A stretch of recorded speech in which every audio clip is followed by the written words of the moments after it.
Hivi ushawahi kujiuliza kwa nini watu wengi huendelea kukaa kwenye mahusiano yanayowaumiza?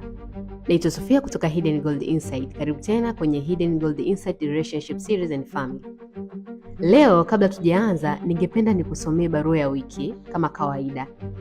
Majina na baadhi ya maelezo yamebadilishwa kulingana na faragha ya wahusika, lakini ujumbe wake ni wa kweli na huenda ukawa unafanana na maisha ya mtu unayemfahamu. Barua ya wiki.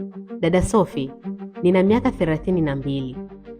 Nimekuwa kwenye mahusiano kwa miaka 6. Kwa nje watu wanaona tuna furaha, lakini ndani nimechoka. Kila nikifanya kosa naambiwa sitafika popote. Kila nikifanikiwa anaona kama nimemdharau. Kila nikilia ananiambia ninaleta drama. Nimefika hatua siamini tena uwezo wangu, lakini bado nashindwa kuondoka. Naogopa kuanza upya. Naogopa watu watanisemaje. Naogopa nisije nikajuta. Naomba unisaidie. Kwa nini nashindwa kuondoka sehemu ambayo inanitesa? Nimeisoma barua hii mara nyingi na kila niliporudia niligundua kuna swali kubwa zaidi. Kwa nini mtu anaendelea kubaki mahali ambapo moyo wake umechoka? Je, ni upendo au ni hofu? Mara nyingi tunadhani kila anayebaki anabaki kwa sababu anapenda, lakini ukweli ni kwamba wengine hubaki kwa sababu wanaogopa. Wanaogopa kuanza maisha mapya, wanaogopa jamii, wanaogopa watoto, wanaogopa umri, wanaogopa kuto kupata mwingine, na polepole hofu inaanza kuvaa nguo za upendo. Kuna mahusiano yanachosha polepole. Si lazima mtu apigwe, si lazima akutukane mbele za watu. Wakati mwingine majeraha makubwa hayatoi damu, yanatoa ukimya. Unaanza kujihoji kila siku, labda mimi ndiye tatizo, labda sistahili kupendwa, labda nikiendelea kuvumilia mambo yatabadilika. Na bila kujua unaanza kupoteza kitu cha muhimu sana, kujiheshimu. Kuvumilia na kujitoa ni mambo mawili tofauti. Jamii yetu imekuwa ikifundisha umuhimu wa uvumilivu, lakini uvumilivu haupaswi kumaanisha kukubali kudharauliwa.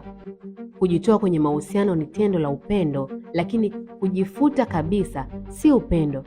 Mahusiano mazuri yanahitaji watu wawili wajenge, sio mmoja ajitoe kila siku huku mwingine akibomoa. Jiulize maswali haya. Leo ningependa ukae kimya kwa dakika moja, alafu ujiulize, je, nikiwa na mtu huyu ninakuwa mtu bora zaidi au kila siku najisikia mdogo zaidi? Je, nina amani au ninaishi kwa hofu ya kufanya kosa? Je, nikiongea nasikilizwa au nahukumiwa kabla sijamaliza kusema? Maswali haya yanaweza kuwa magumu, lakini yanaweza kukuonyesha ukweli ambao umekuwa ukiukwepa.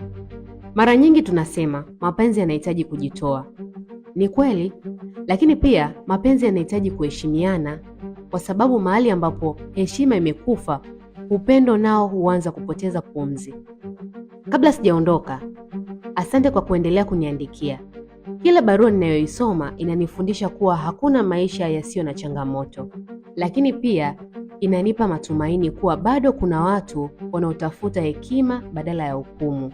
Na kama nilivyoahidi, baada ya episodi ya 10 nitakwenda kukutana na Mama Eshe. Nitachukua baadhi ya maswali ambayo hata mimi yamenifanya nitafakari kwa muda mrefu. Tutakaa pamoja, tutajadili, na naamini busara zake zitatusaidia kuona mambo kwa macho mapya. Kwa hiyo usisite kuniandikia, huenda swali lako likawa mwanga kwa familia nyingi. Usipime nguvu zako kwa muda uliodumu kwenye mahusiano, zipime kwa amani unayoishi nayo, kwa sababu mahusiano mazuri hayakumalizi, yanakujenga. Naitwa Sofia, hii ni Hidden Gold Insight Relationships and Family. Tukutane kwenye episode ya 7.